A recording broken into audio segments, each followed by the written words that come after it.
Hi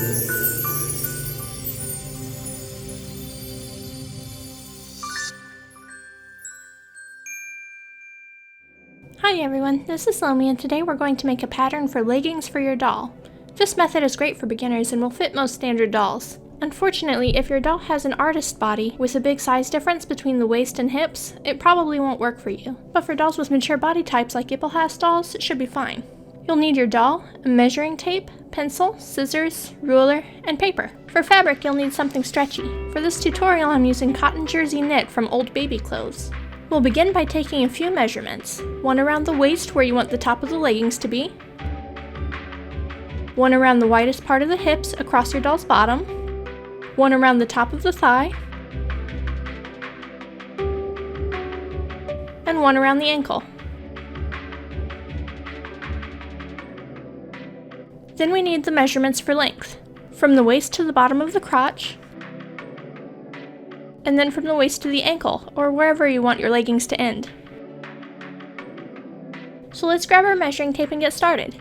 If your measurements are off by a little, it won't matter since the fabric is stretchy. Using a narrow measuring tape is easier on small dolls. One like this is available in most craft stores. Make sure you label all your measurements so you remember what they are.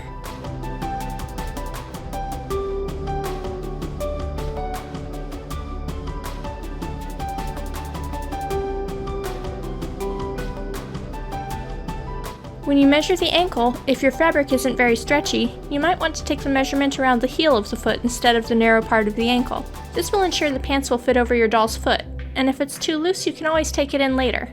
You can take your measurements in centimeters or inches, whatever you're more comfortable working with. Since this doll is so small, I'll use centimeters. Once we have all those measurements, we'll start by drawing a line that's the length of the measurement from waist to ankle.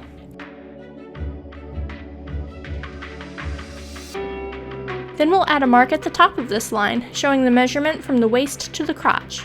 Now we'll figure out the width of our pattern pieces by dividing the circumference measurements we took. I usually round these up a little to make room for mistakes in cutting or sewing fabric. The waist and hip measurements should be divided by 4. Rounding my little piece measurements give me 3 centimeters for the waist and 3.5 for the hip. The thigh and ankle measurements only need to be divided in half. This gives me 3.3 for the ankle and 3.8 for the thigh.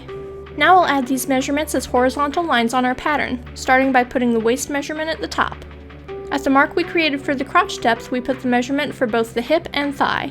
I'll pause here for a moment, because with my doll's measurements, the thigh measurement is bigger than the hip measurement. This is common on dolls, but on curvier dolls like my YID Aria, the hip measurement is usually bigger. When drawing your pattern, mark the thigh measurement first. Then from the end of the thigh measurement, measure back the other direction to find where your pattern would need to curve out to accommodate shapely hips. If your doll is like mine and the thigh measurement is bigger, the outside edge of your pattern will stay straight. Once your hip and thigh measurements are marked, add the ankle line. Then draw a straight line from the end of the ankle line to the end of the crotch line. Now all that's left is drawing a long, J-shaped curve from the end of the waistline down to the crotch line.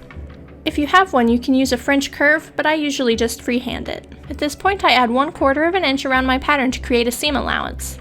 Since the outer leg remains straight, I'm actually going to fold my paper in half to make a 2-piece pattern instead of a 4-piece pattern. If your doll requires a curvier pattern, just add a seam allowance around the whole thing.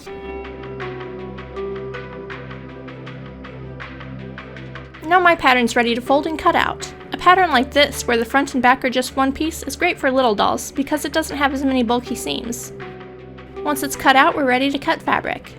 If you've watched my tutorial for SID pants, you probably already know how to put basic pants together, but if not, I'll show you how now. If your pattern has a curved outer hip, start by sewing one back to one front so you have a single side piece like what I get from my 2-piece pattern. Pin the front crotch seam together and then sew it shut.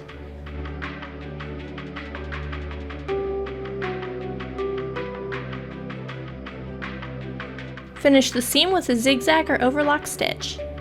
You can trim your threads as you go, or all at once if you prefer to wait. Finish the waist and the bottom of the pant legs with a zigzag stitch.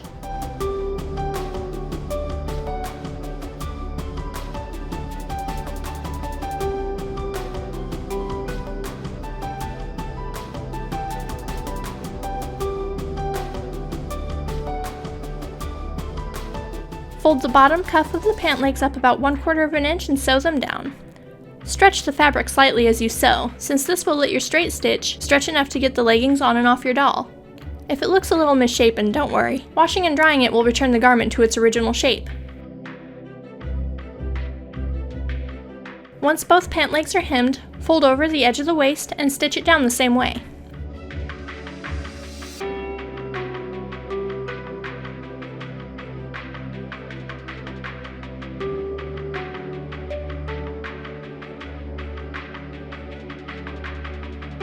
Put the back curve together and sew it shut, backstitching at the waistband to make it stronger.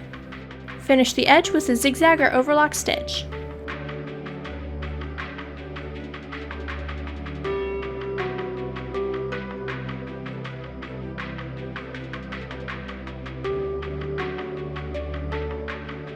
Fold the pants open and line up the inside edge of the pant legs. I like to use pins at the ankle and at the crotch to make sure the leggings stay lined up well. This is especially important for sewing striped fabric.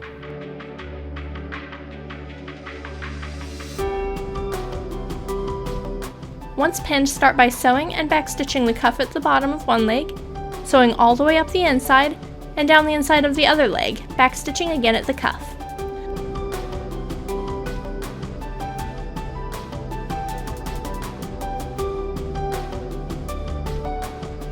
If you're sewing for a very little doll, it's a good idea to trim the seam allowance on the inside of the leg to remove some of the bulk, so your leggings will lay better. I cut about 1/8 of an inch from the seam allowance, and then finished the leg seam with a zigzag stitch.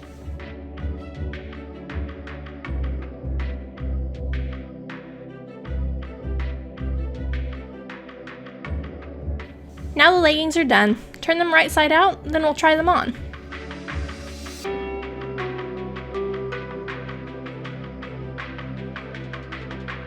It looks like these leggings for Lulu are a pretty good fit, so since she has magnetic feet, I'll probably make the ankle a closer fit.